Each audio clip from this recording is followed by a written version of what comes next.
dili paandam nga maghisgot si Davao del Norte Governor Edwin Bahib nga mohatag siyang opinyon kabahin sa hisgutan ng People's Initiative. Niadtong milabayng semana, mipasaka ang Kongreso ug Senado pinaagi sa resolution of both houses of Congress kon RB 86 nga nagduso sa Constitutional Convention aron amyendahan ang pipila ka economic provision sa Constitution. Init ang issue sa People's Initiative ug nasagulan kini og kolor sa kwarta bugti sa pirma. Apan, sa Davao del Norte, kalma pa kayo si Governor Bahib kabahin sa maong issue. Kay sumala niya, wala pa niya nakita ang unod sa nisgutang dokumento ug hagtod nga iya kining mabasa, dili siya mohatag sa iyang opinyon. About ani, gikinahanglan pa nako nga tunan pag-ayo kining maong movement kay dili ko mohatag dayon sa ako ang opinion.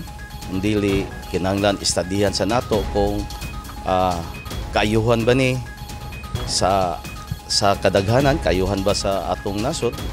So this time dili pa man kay ko pamilyar, so kinahanglan nga ato sang istadihan pag-ayo para nga panahon nga mag-decide ta wala tay hunahunahon o walay pagbasol nga mahitabo.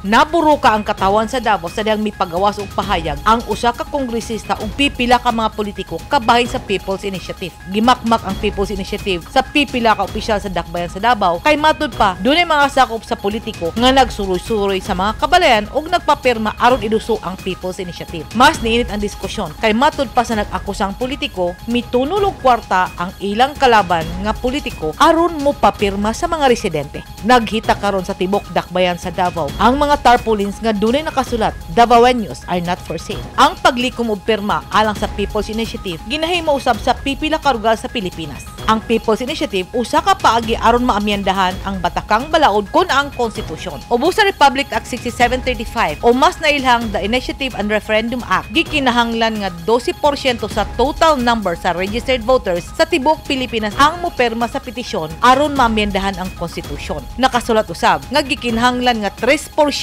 sa registered voters sa kada legislative district ang marepresentahan sa petisyon kung mopirma sa nahisgutang petisyon. Kahinumduman nga mismong ang mipanaw nga senador nga si Miriam Santiago miduso kaniadto sa People's Initiative pinaagi sa Senate Bill 1733. Gipunting ni Santiago ang Article 17, Section 2 sa Constitution nga pwede nga maamendahan ang Constitution pinaagi sa People's Initiative. Ug mahinumduman usab nga ato sa iyang State of the Nation Address konsonan niadtong tuig 2005 giduso ni kanhi Presidente Gloria Macapagal Arroyo ang charter change tungod kay matud niini ang kasamtangang politikal nga sistema sa Pilipinas dakong babag sa kalambuan sa nasud. Dugay nang giplano ang pag-amyenda sa Constitution ug kapila na kini giduso sa Senado ug sa Kongreso. Apan hangtod karong mga panahona, wa makalihok tungod kay mataglihok sa nisgutang issue, nagtagagdayon kini og issue sa suborno. Walay may tabong People's Initiative kung dili usab mo pasaka og resolusyon ang Kongreso kabahin sa maong inisyatiba. Dili lang karon miinit ang hisgutan ng People's Initiative ug sa una dunay nay mga lihok kabahin sa charter change. Ug mas mo init kini tungod kay milang bigit kini og kwarta ug katahwan sa hisgutan ng kabaguhan. Kay kada eleksyon manghatag usab og kwarta ang mga politiko aron ipaniguro lang ang ilang boto. Edith Caduaye, News 10 Philippines. Stay safe!